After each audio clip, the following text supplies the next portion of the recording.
Alright guys, today I have another update for my Peeping Pan. This one is not that great, honestly. I think I was feeling quite stuck in this project because, well, first of all, this is a rolling project. If this is the first video you watch of this series, I only have 4 products in this project at all times, and my goal is to hit pan on the product.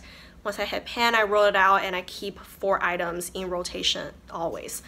So there are 2 products in this project particularly I felt really stuck on, and they've been in this project for a couple of months now and I was just not making any progress. So let me show you those 2 products. The first one is Urban Decay Naked palette, and I picked one shade out of this palette to pan in this project particularly, and that one is Gunmetal. So you can see that at the beginning this one was a brand new shade for me, no progress note whatsoever. And I believe I've had this in this project for 2 or 3 months now, and I've been using it a whole lot last month. I really try to make a point to use it more, and I have like the slightest dip. Maybe you can see a little bit, like right in the middle here, it's slightly going down a little bit, but still there's no pan. And I don't think that's like the important part of it. I think the part that I just really hate it really makes me not want to use it. It really just looks muddy and dark, and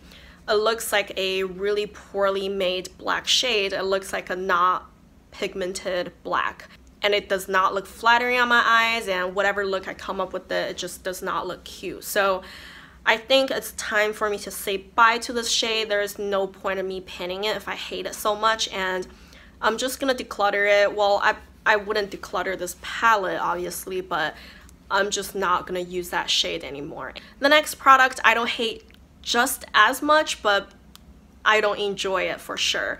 This one is from the Trolls collection from MAC, and it's a Play It Proper beauty powder. So this one is the silver take of the 2. I know they have a more warm toned powder too. That one, I know quite a few people have panned it and then they kind of use it all over the face. So I try to do the same thing with this guy, but it's a little too shimmery to be used all over the face, but also at the same time it's a little bit not shimmery enough to be used as a highlighter. But the worst part of it for me is that it's a silver shimmer on my face, and it also looks almost kind of gray on my face, and it just makes me look really not flattering, like it's really fake, and makes my face look dirty and ill looking. So I'm not a big fan, you know, and it gets hard pan really easily. Like every month when I pan it, I have to use the tape to take off layers like a few times every month. So that's just kind of ridiculous, and I'm just not into it anymore. I have so many other great highlighters. Why am I wasting time on this? You can probably tell at the beginning of the project this one was already used a little bit, the troll like figure imprint. It wasn't very clear anymore, and right now you can see under comparison, maybe this way, you can see that the troll figure, you can barely still make out the shape. I think I definitely wore it down a bit. There's a slight dip in the middle now even, but there's no pan obviously, and I'm not into it anymore. I think I'm just gonna declutter it and save it up for back to MAC, and when I have enough products I'm just gonna back this to MAC. Since we talked about 2 so unpleasant products, now let's talk about one that I actually really enjoyed. This one is from a L'Oreal quad. The quad's name is called Cupa Joe. I was trying to focus on this one lighter brown shade that's on top.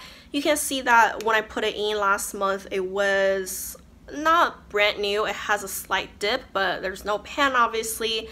And I actually hit pan this morning, like when I was getting ready. I did not really expect that to happen. I know I created quite a big dip right in there, but it hit pan. And once I hit pan, even just after one use this morning, the pan expanded quite a bit because it's very thin all around now.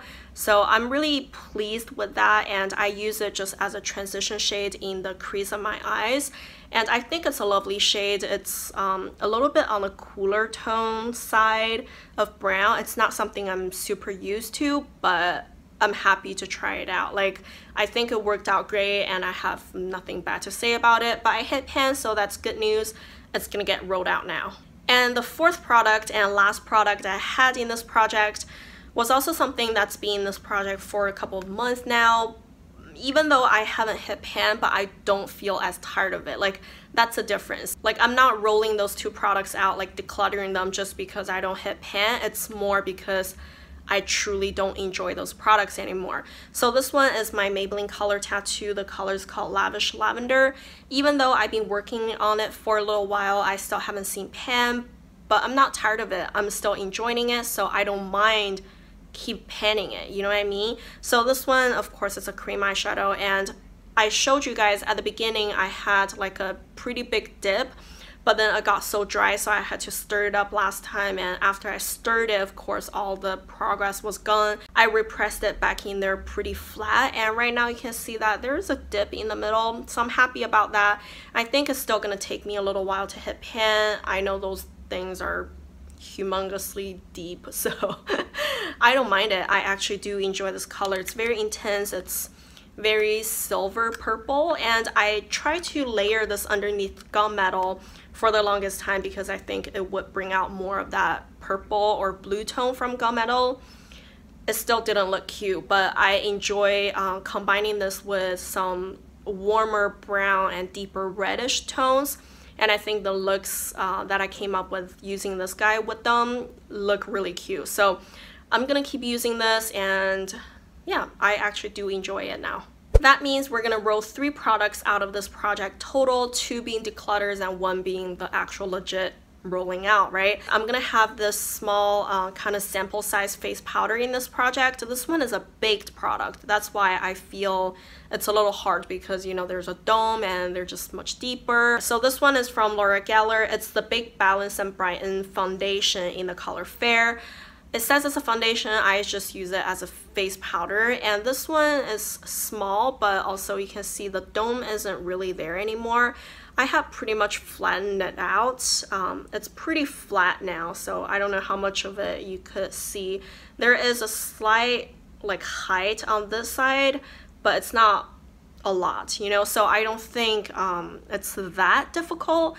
But also at the same time, you know, those things, even though when they're flat, it's still pretty deep. So we'll see how long it will take me to hit pan on it. The next one is gonna be really challenging, but I really truly enjoy this product, so I don't mind having it in this project for longer. This one is an OFRA highlighter.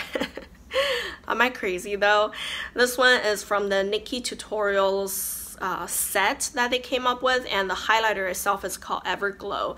I got this many months ago, I think maybe November of last year or December of last year from Octoly, but then I just haven't used it a whole lot because I was really trying to focus on this guy, and before this guy I was panning another highlighter, so you know I was kind of feeling like being silly because I love this highlighter so much, but I was just not really using it.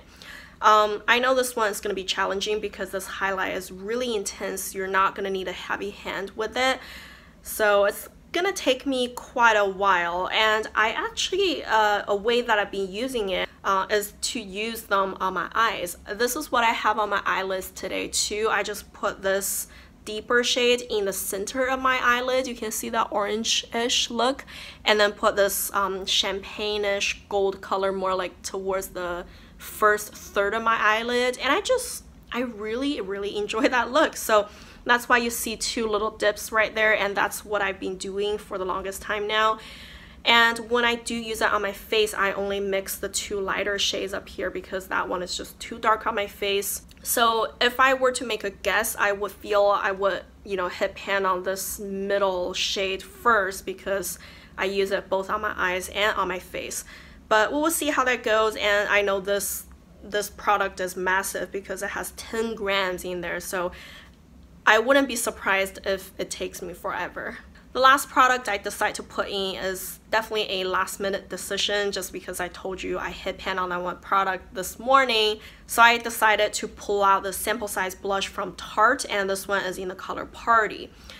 This one is kind of like a hard decision for me because this product particularly is also in my Finish 18 2018 project, and I kind of told myself this year I don't want to overlap those projects. I don't know why, but I just didn't want to. So, you know, because this one was in my year-long project already, I really hesitated putting it in this project, but at the same time, like, I was asking myself, like, honestly, can I pan another eyeshadow? Can I pan another highlighter? Like, the answer to all of those are no's, and I just feel anything else, if I try to put in this project to pan, I would feel overwhelmed, and this one is the only one that would make sense to me. I don't think it's going to be in this project for much longer, just because all the imprint, they're all gone. And also you can see that ring kind of in the middle, like you can barely make out the shape of it. So I feel I'm really not far from hitting pan. I'm shooting for hitting pan on it next update, so that way I can roll it out and you're not gonna see me overlapping products for too long, and then maybe by then I would have a better idea what else I could pan and just kind of like give myself a little bit longer time to prepare. So that's it, guys. I actually feel good that I got rid of those 2 products that I really didn't care for, and I don't have to look at them again. That feels really good, and that's part of what we do as panners. We realize there are some really good products in our collection that we're neglecting, and then there are some products that we think we love, but once we start using them consistently, we realize we don't, and then it's good that I got rid of the products I don't care for. I'm happy about that, and let me know how your projects are going, and if you enjoyed this video, don't forget to give me a like and subscribe to my channel so you can see my other updates too. And thank you guys for watching. Bye.